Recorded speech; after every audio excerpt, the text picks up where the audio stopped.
आज हम आपको लेकर आए हैं एक ऐसी जगह जहां सैकड़ों लोग मॉर्निंग वॉक किया करते हैं और उन्हें इस बात का अंदाज़ा भी नहीं है कि जहां आज वो वॉक कर रहे हैं वही जगह ठीक 500 साल पहले एक रॉयल कब्रिस्तान हुआ करती थी। जी हाँ दोस्तों, हम लोग बात कर रहे हैं दिल्ली में मौजूद लोधी गार्डन की। ये जगह महज एक खूबसूरत और शांति से भरा पार्क ही नहीं बल्कि एक ऐतिहासिक जगह भी है, जहाँ पर 4 ऐतिहासिक मकबरे और इतिहास की गूंज आज भी मौजूद है।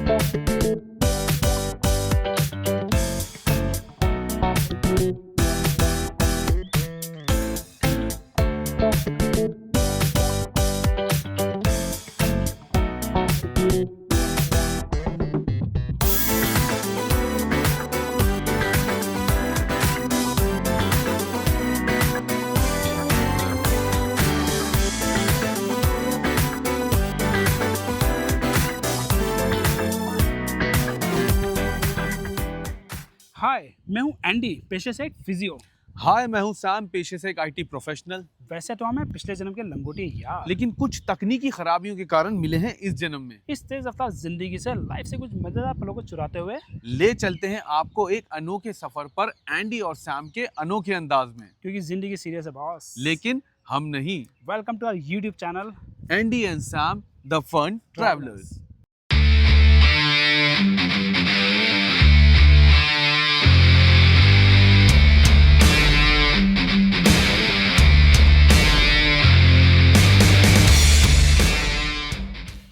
दिल्ली का दिल सिर्फ इंडिया गेट या लाल किला ही नहीं, कभी कभी एक शांत सी जगह भी हो सकती है जहां मानो वक्त थम सा गया हो। या फिर यूं कहिए कि जहां सुबह सुबह लोग योगा करने आते हैं और दिन के टाइम कपल रोमांस करने आते हैं और हम जैसे पागल निकल पड़ते हैं इतिहास की तलाश में।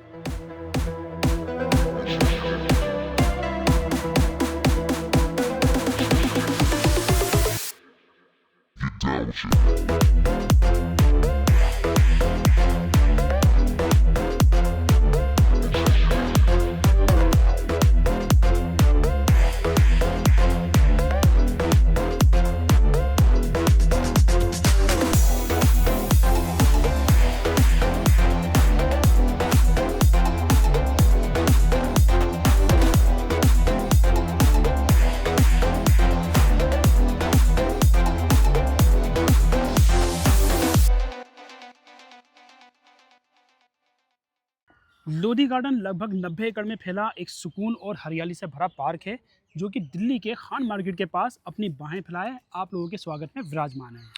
यहाँ नेचर और हिस्ट्री दोनों साथ साथ चलते हैं और रनिंग ट्रैक पे आपको हिस्टोरिक मॉन्यूमेंट भी दिखाई देते हैं।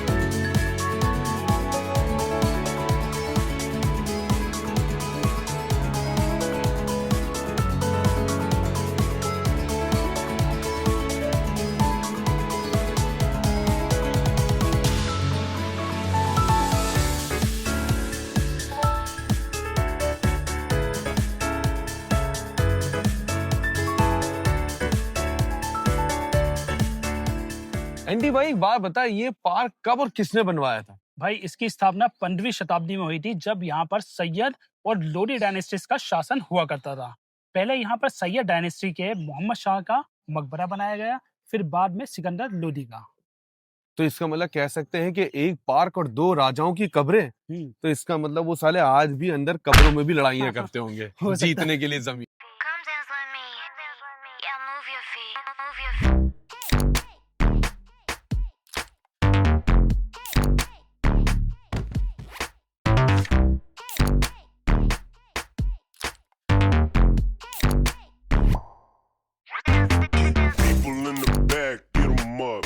one time for the people in the back, get 'em up. Get life up. Represent, had to do it hella big, had to run it back again. Light it up. ये जो लोरी garden है, इसकी एक interesting बात ये है कि दरअसल ये पहले शाही कब्रिस्तान हुआ करता था, जहां पर राजा और उनके रिश्तेदारों को मृत्यु के बाद दफनाया जाता था। और ये जगह खास तौर पर चूज करी गई थी क्योंकि ये जगह मुस्लिम सूफी सेंट निजामुद्दीन की दरगाह के बहुत पास है। एंडी, मैंने भी थोड़ा इसका इतिहास पढ़ा है। सन 1936 में ब्रिटिश वॉइसरॉय ऑफ इंडिया की वाइफ थी जिनका नाम था लेडी विलिंगटन। उन्होंने यहाँ पर ब्यूटिफिकेशन का काम कराया और उन्हीं के नाम पे लेडी विलिंगटन पार्क रखा गया, जो आजादी के बाद अपने असली नाम से यानी कि लोधी गार्डन के नाम से जाना जाने लगा।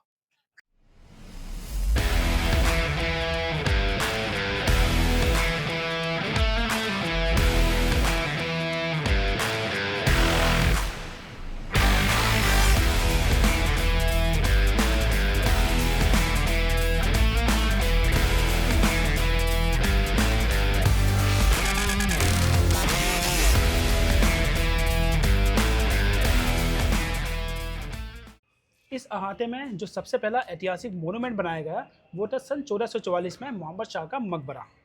इस टूम की खासियत है इसका ऑक्टागोनल आकार, हर साइड पर आर्चेस, छतरीज और डोम, जो कि मुगल आर्किटेक्चर से पहले के एक ट्रांजिशन फेज को दर्शाता है।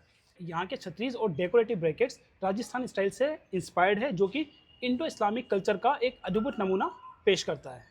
इसके इनर चैम्बर में आप देख सकते हैं मोहम्मद शाह और उसकी फैमिली की, खास करके उसकी बीवी की, जो बहुत ज़्यादा उससे झगड़ा करती थी, उनकी कब्रों को बनाया गया है। उन्हें बहुत, और मोहम्मद शाह की वाइफ को बहुत भारी पत्थर के नीचे दफनाया गया था ताकि वो उठ के दोबारा उनके साथ झगड़ा ना कर सके।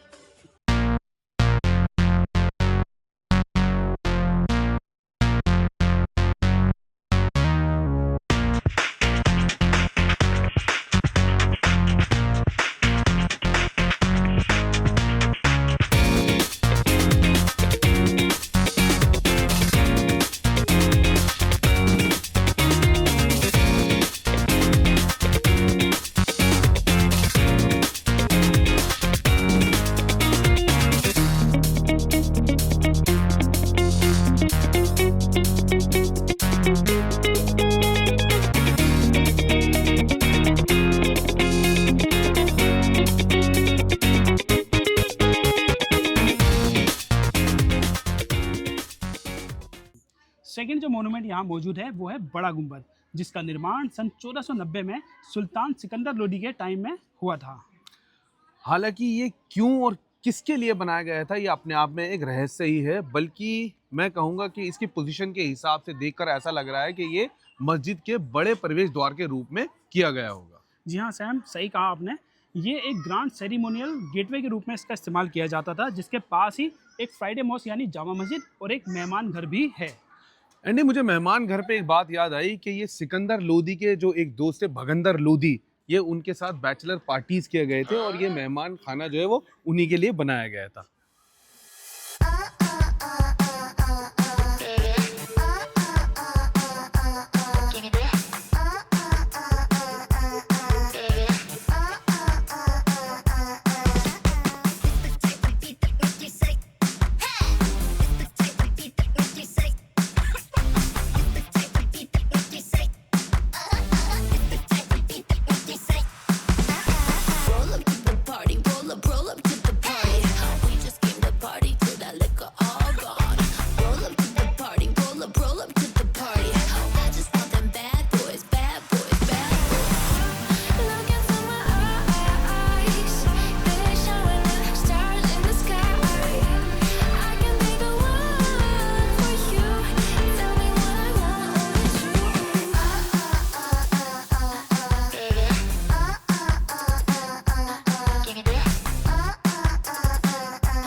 अब हम आ चुके हैं दोस्तों शीश गुंबद के पास, जो एक्चुअली अपने ज़माने में शीशे की तरह चमका करता था। दरअसल उस जमाने में इस गुंबद पर चमकीले ब्लू और टर्कोइज कलर के टाइल्स लगाए गए थे, जिसकी वजह से सूरज की किरणें इस पर पड़ने पर रिफ्लेक्शन की वजह से ये गुंबद शीशे की तरह चमका करता था। इसीलिए इसका नाम शीश गुंबद रखा गया। लेकिन अब ये टाइल्स कुछ ही जगह पर रह गए हैं। लेकिन सैम, ये टूम बनाया किसके लिए गया था? एक्चुअली एंडी, ये भी लोधी साम्राज्य में ही बनाया गया था, लेकिन ये किसके लिए बनाया था ये आज भी एक रहस्य ही है। हालांकि इस टूम के अंदर कई कब्रें मौजूद हैं, लेकिन वो कब्रें किसकी हैं, इतिहास के दस्तावेजों में उसकी कोई हाजिरी नहीं है। नहीं भाई, एक की तो मैं जानता हूँ। ये लोधी जो थे, लोधी सिकंदर लोधी, उनके एक दोस्त थे भगंदर लोधी, और एक और दोस्त थे चुकंदर लोधी। जो चुकंदर लोधी जो दोस्त थे वो उनके कैरम के एक्सपर्ट थे, वो उनको कैरम सिखाया करते थे सिकंदर लोधी को, और उनके नेतृत्व में सिकंदर लोधी ने काफी नेशनल अवार्ड भी जीते थे कैरम बोर्ड के अंदर।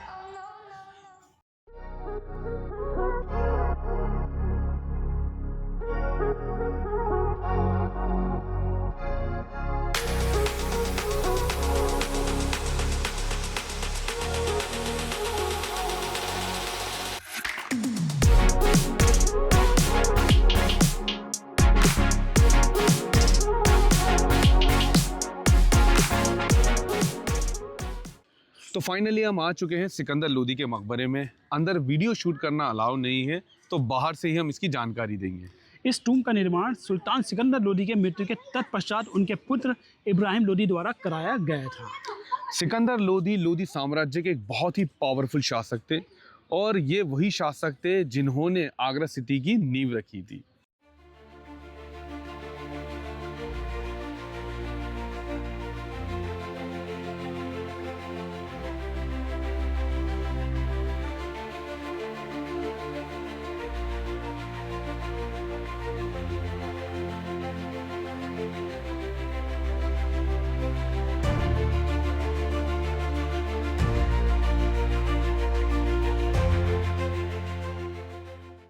तो दोस्तों, ये थी हमारे लोधी गार्डन के इतिहास की खंगाली हुई कुछ बातें। एक शांति और हरियाली से भरा पार्क जो अपने अंदर मानो अनगिनत अनसुनी कहानियों को समाये मुस्कुरा रहा हो। लोधी गार्डन महज एक पार्क ही नहीं, बल्कि जीता जागता एक सांस्कृतिक परिदृश्य भी है, जहां सैयद और लोधी डायनेस्टी के शानदार मकबरे दिल्ली के गौरवशाली अतीत की व्याख्या करते हैं। तो हंसते रहिए, हंसाते रहिए घूमते रहिए, और घुमाते रहिए, क्योंकि जिंदगी गुल नहीं गुले गुलजार है। And please don't forget to subscribe, like and share the video. Thank you.